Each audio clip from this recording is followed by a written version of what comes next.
It's been a big week for the NBA. Obviously, you have the conference finals heating up, and there's been a lot of news in the NBA recently this week. I think we're going to start out with the one that I feel like has been talked about probably the most on social media, and that would be the Ja Morant incident. So I'm going to take you through the timeline just so that everybody listening can get the whole picture. So first incident, back in July 2022, he had the incident at the mall where his mother got into a dispute with the Finish Line employee and called him, and he then arrived with up to 9 people and threatened mall security. July 26, 2022 was the alleged punch of a 17-year-old boy when they were playing basketball, where he went into his house and allegedly came back and showed a gun at the kid. Then in January of this year, there was the alleged lasers at the Pacers bus, which was following a game against the Pacers. Pacers staff says that they believe Ja Morant, as well as some friends, were shining a laser that they believe to be attached to a gun into their bus in the loading area in Memphis. Then March 13th, that was the first appearance on camera of Ja Morant with a gun in the club. Everybody's seen it before. Adam Silver talked about it. Ja, irresponsible, reckless, potentially dangerous, and he was suspended for that. I believe it was 6 games he was suspended. And then, right as I feel like this news was kind of falling apart, that was really kind of losing some steam. A week ago, Saturday night into Sunday, May 14th, Ja Morant once again seen on Instagram Live with a gun, this time in the car with his friends. So I'll start off by asking you guys kind of, what do you think is going to be the repercussions here from the NBA for Ja Morant? It's got to be, right, he gets suspended for 8 games the first time. He's already been suspended from team activities by the Grizzlies. It's got to be. I think you're looking at. Is it crazy to say 20 plus? No, I don't think that's crazy at all. I don't know if they'd go half the season. But there has to be some significant repercussion for a second time offense. And all right, clearly this guy hasn't learned at all. I just want to start off by saying I think a lot of the arguments being made about what Ja's doing is technically legal, and what Ja is doing, he's not breaking any laws, and he's just a 23-year-old kid. When you get the privilege to play the game that you love for millions of dollars a year, you have a certain heightened sense of responsibility, not only to your teammates and to the organization that you want to help win those games, but to the people that adore you and watch you as a fan. Ja Morant, you are an all-star point guard in a franchise that is on the rise. You are a role model. And I know you didn't ask for that responsibility, but hey, you have it. And you got to live with it. I think that the NBA and the Grizzlies have done a good job so far about mitigating the scandal and just instantly cutting him off. He's suspended from. We just got to figure it out. They're shutting the program down until they figure it out, and then maybe booting it back up if they see fit. I think that also Ja is no longer able to spin this into an I have to learn situation. Yeah. I mean, the statements that was made by Nike before they pulled his shoes was we are very supportive, or we hope that Ja Morant figures this out and gets in his well-being. Hey, guess what? He's trying to. He's flashing. It's like a flash. I'm trying to describe it because again, I'm from Massachusetts.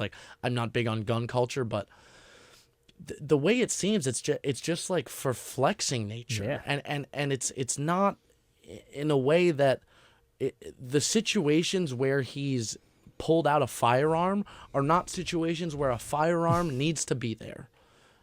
I don't think he's been in his house once with a gun.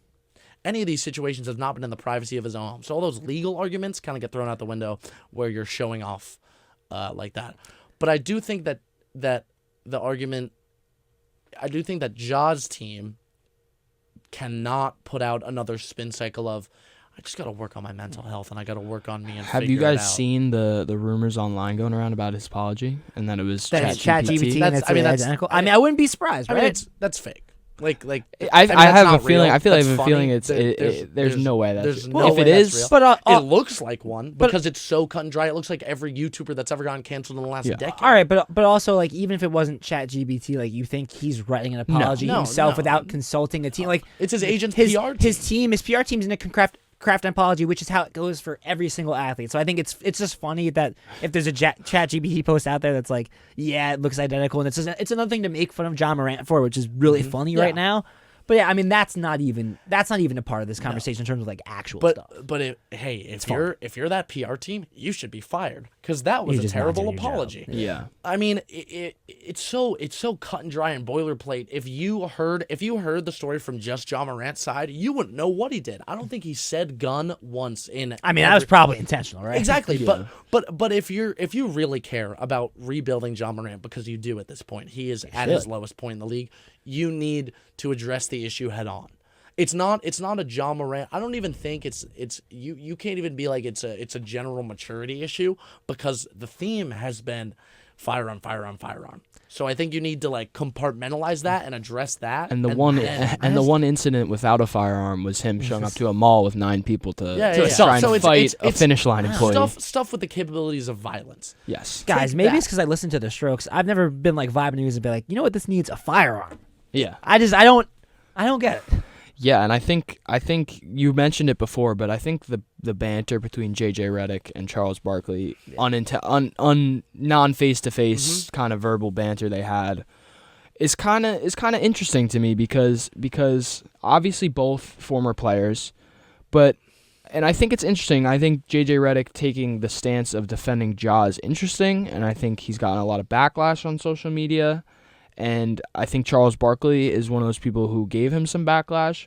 But I think that Charles Barkley has a unique perspective as someone who not only was such a big star in the league for so many years, but now he's been a part of the NBA media for so long at this point. He's established. He's seen a lot. So I feel like it's interesting when you see Charles Barkley he was saying something along the lines of, you have a responsibility when you get paid hundreds of millions of dollars to play basketball, that certain rules and regulations are bigger than the law in terms of what you can and can't do off the court, just because of the nature of what the NBA is. It's like Chaz nailed it in the beginning with, you're one of the faces of the NBA. Like, you have a responsibility to, especially because, you know, he's so popular and he's an inspiration for a lot of this younger generation that are coming up watching the NBA. They see that stuff. That's a really bad message. That's a really bad example to set. And that's one of the reasons why the NBA needs to get out in front of us and be like, listen, even if it's not against the law, this isn't okay for the NBA and just for our brand. Yeah, and going back to the Barkley thing, Barkley has a great perspective because he got in trouble when he was young. Yes. He threw a guy through a window. Yeah. Like Barkley knows what it's like to make mistakes when you're young and to learn from them. Sure. And I think he's trying to impart some of that wisdom on Ja. What I don't think John needs is yes men in his camp that are going to say, hey, it's only bad because you got caught. Like, keep doing what you're doing and live your life, man, because you keep putting money in my pocket. I think he needs, if he wants a long-term position in this league and doesn't want to keep going through this, because I don't see an end in sight. You know what I mean? I thought the end was after the first 8-game suspension. Clearly he didn't learn from that. I think he needs to change up his camp. Instead of yes men, like, is it like, I'm sure, I don't know what his, I'm not gonna presume what his father thinks at all, but like, if it's guys like T. Morant, like, where you kind of see it's this like self-actualizing ego where, you know, it's us versus everything, and him seeing himself as an individual, he has a responsibility to the league, he has a responsibility to his teammates, his organization, and his fans, and he's breaking on all 4 of those fronts with this gun incident. You know, this is not an apples to apples comparison, but I do think this comes up in the conversation of, like, listen, talent's going to buy you a lot of chances, and John Morant, one of the most talented players in the NBA, there's no denying that.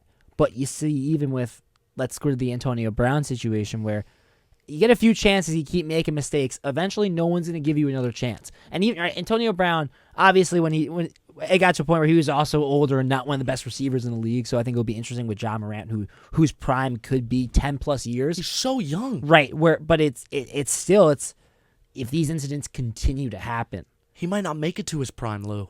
That's the scary thing, because I do think eventually talent gives you leeway. It doesn't give you infinite leeway. And I think what's so frustrating about it is, I kind of mentioned it, but I feel like we were just kind of getting past the March incident where he was in the club with it. I think we were just starting to talk about some other things in the NBA, and then all of a sudden this happens last weekend again, and it's kind of like where do you even go from here? And Shams said it on Twitter. He said there are concerns around the Grizzlies and the NBA that the NBA is going to come down hard on Ja Morant.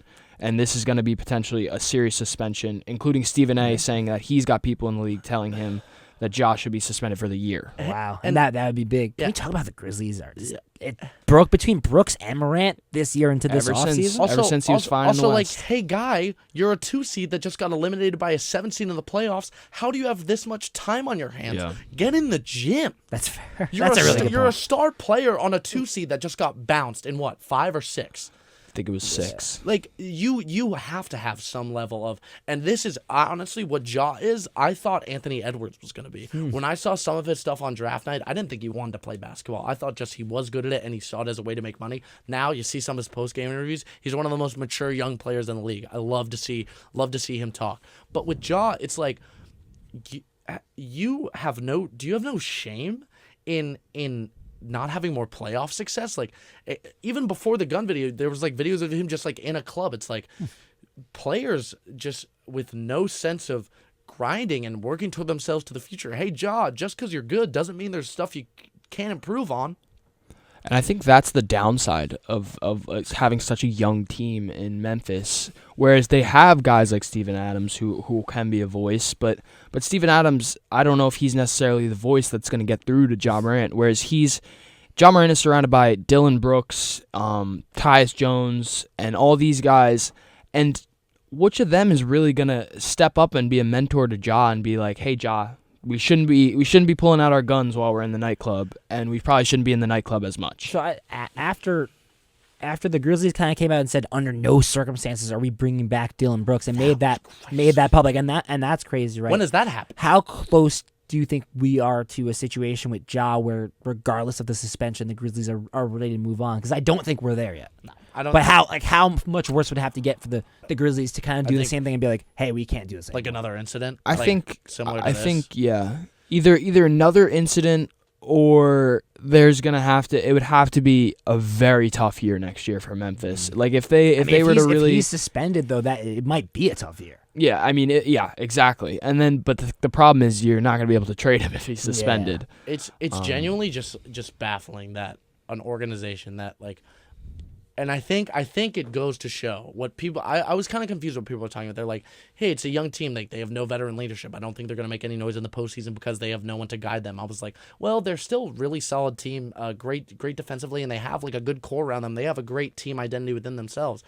This highlights so much that you need that veteran presence in the locker room. You need someone with a voice. And it doesn't have to be your best player. You need like a Udonis Haslem to just be like, guys, get it together.